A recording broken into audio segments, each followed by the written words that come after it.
America और Iran के दरमियान जारी कशीदगी अब सिर्फ बराह रास्त हमलों तक महदूद नहीं रही, बल्कि एक ऐसी जंग की शक्ल इख्तियार करती दिखाई दे रही है जिसमें लॉजिस्टिक्स, सप्लाई लाइंस और फौजी इंफ्रास्ट्रक्चर असल हदफ बन चुके हैं।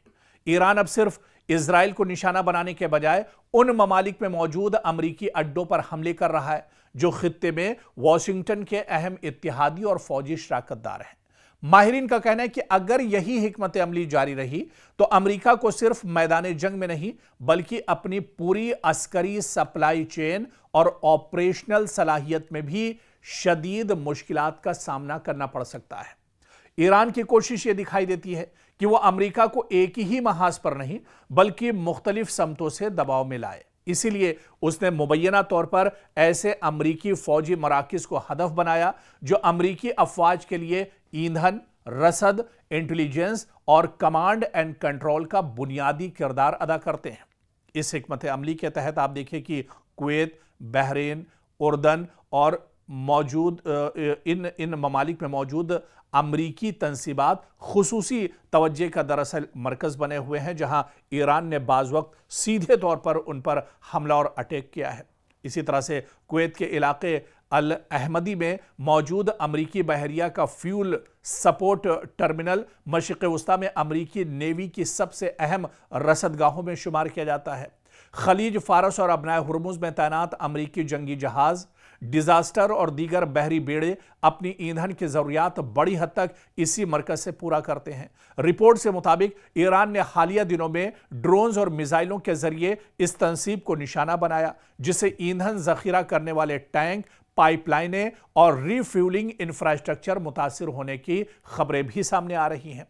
अगर किसी भी फौजी ताकत की ईंधन सप्लाई मुतासिर हो जाए तो उसके जंगी जहाजों की नकलो हरकत, गश्त और फजाई कार्रवाइयों पर बराह रास्त बहुत बड़ा हमला होता है।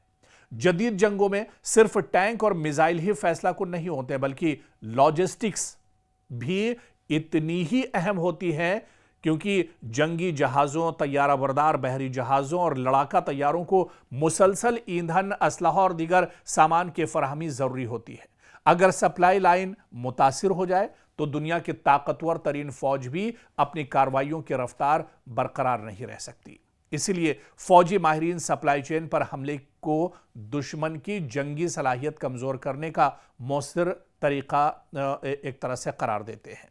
और ठीक इसी तरह से आप देखिए, बहरीन में अमेरिका ने अमरीकी 5th फ्लीट को निशाना बनाया। बहरीन में मौजूद जो खलीज फारस, बहर अरब, बहर अहमर और अबनाए हुर्मुज़ में अमरीकी बहरी ऑपरेशंस की निगरानी करता है 5th फ्लीट। अगर इस नेटवर्क या इसकी सपोर्ट तंसीबात को नुकसान पहुंचता है तो पूरे खित्ते में अमरीकी बहरी कार्रवाइयों पर असर पड़ सकता है। उर्दन का टावर 22 बहुत इंपॉर्टेंट है।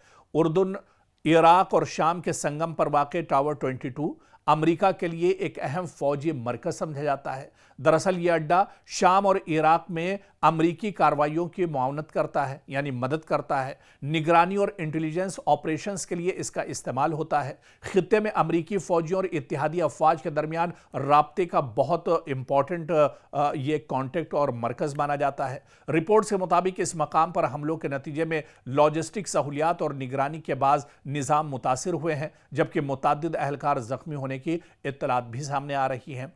तो पूरे मशरिक़ वस्ता में जहां भी अमरीकी इंफ्रास्ट्रक्चर है वो अब कहीं भी महफूज नहीं है। मशरिक़ वस्ता में अमरीकी जो फौजी हैं वो भी एक तरह से महफूज नहीं है, क्योंकि जंग का दायरा बढ़ चुका है और अब यहां से ईरान ने अपनी जंगी हिकमत अमली जो होती है उसको भी, यानी वॉर जो पॉलिसी है उसमें भी बहुत बड़ा बदलाव ईरान लेकर आई है, जिसकी वजह से अब डोनाल्ड ट्रंप दरअसल परेशानी का शिकार हो गए हैं। मशरिक़ वस्ता एक बार फिर ऐसी कशीदगी की लपेट में आ गया है जो किसी भी वक्त एक बड़े इलाकाई तसादुम की शक्ल अख्तियार कर सकती है। ईरान की इस्लामी इनकलाबी गार्ड कोर यानी IRGC ने अमेरिका के खिलाफ बड़ा जवाबी ऑपरेशन शुरू करते हुए बहरीन, कुवैत और उर्दन में वाक़े अमरीकी फौजी अड्डों और अहम तंसीबात को ड्रोन्स और बैलिस्टिक मिसाइलों से निशाना बनाने का दावा किया है। ये हमले ऐसे वक्त में किए गए जब गुज़िश्ता 2 रातों से अमरीकी सेंट्रल कमांड यानी सेंटकॉम ईरान के अंदर गहराई तक ईरान के कई शहरों पर फजाई हमले कर रही थी। अमरीकी फजाई कार्रवाइयों के बाद ईरान ने ऐलान किया है कि अब जवाब मैदाने जंग में दिया जाएगा। इसी ऐलान के बाद IRGC ने मुतादिद ड्रोन्स और बैलिस्टिक मिसाइल बैक वक्त मुख्तलिफ ममालिक में मौजूद अमरीकी अहदाफ की तरफ दाग दिए हैं। शुरुआती जानकारी के मुताबिक निशाना बनाए गए मकामात में दरअसल ये इलाके शामिल हैं जिनमें बहरीन में अमरीकी बहरिया का 5th फ्लीट हेडक्वार्टर तबाह हुआ है। कुवैत में अमरीकी फजाई और जमीनी फौजी अड्डों को निशाना ईरान ने बनाया है। इसी तरह से उर्दुन में अमरीकी फौज की जो तंसीबात हैं, इंफ्रास्ट्रक्चर है, उसको ईरान ने तबाह बर्बाद किया है और इन हमलों में अमरीका को बड़ा नुकसान उठाना पड़ा है।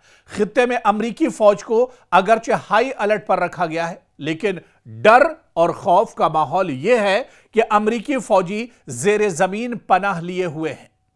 और इधर ईरान का मौकफ है कि अमेरिका ने मुसलसल फजाई हमलों के जरिए उसकी खुद मुख्तारी की खिलाफ वर्जी की है, फौजी तंसीबात और अहम इंफ्रास्ट्रक्चर को निशाना बनाया है, जिसके जवाब में ईरान ने अपने दिफा का हक इस्तेमाल किया है। इधर बैलिस्टिक मिसाइल इंतहाई तेज रफ्तार होने के साथ साथ चंद मिनटों में अपने हदफ तक पहुंच सकते हैं, जबकि ड्रोन्स बहुत कम बुलंदी पर परवाज करते हुए फजाई दिफाई निजाम को चकमा देने की सलाहियत रखते हैं। इसी वजह से ईरान बैलिस्टिक मिसाइल और लेटेस्ट ड्रोन का इन हमलों में इस्तेमाल कर रहा है। आप देखिए कि दोनों का बैक वक्त इस्तेमाल किसी भी दिफाई निजाम के लिए बहुत बड़ा चैलेंज बन जाता है और इस कशीदगी से सिर्फ ईरान और अमेरिका ही नहीं बल्कि यह पूरा खित्ता, इससे पहले की भी रिपोर्ट में जिस तरह से हमने आपको बताया डिटेल में कि यह पूरा खित्ता, पूरा रीजन जो खलीज अरब ममालिक है या पूरा जो खलीज है, यह दरअसल पूरा खित्ता मुतासिर हो सकता है या यूं कहा जाए कि यह पूरा खित्ता बुरी तरह से मुतासिर है। और इस खित्ते की अगर बात करें तो इनमें चाहे बहरीन की बात करें, कुवैत की बात करें, उर्दन, इराक, कतर, सऊदी अरब, मुत्तहिदा अरब इमारात, दरअसल इन ममालिक में अमरीकी फौजी अड्डे मौजूद हैं। अमेरिका के कई एयरबेस यहां पर मौजूद हैं, बड़ी तादाद में अमरीकी फौजी यहां पर हैं। इसलिए किसी भी नई कार्रवाई के असरात पूरे खलीजी खित्ते तक दरअसल फैल सकते हैं।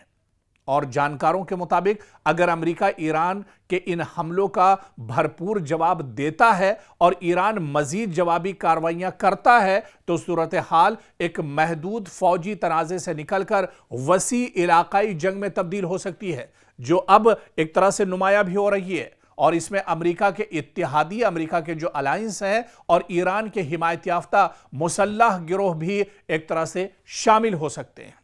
आप देखिए कि इसके असरात क्योंकि सिर्फ इसी खित्ते पर नहीं बल्कि पूरी दुनिया पर अब पड़ते एक तरह से नजर आ रहे हैं, यानी जंग का दायरा अब बढ़ रहा है, जंग का दायरा वसी हो रहा है। और यही वजह है कि जंग अब इस खित्ते में पूरे मशरिक़ वस्ता तक फैल रही है और पूरे मशरिक़ वस्ता में जहां जहां अमरीकी मफादात हैं उन्हें ईरान लगातार टारगेट कर रहा है।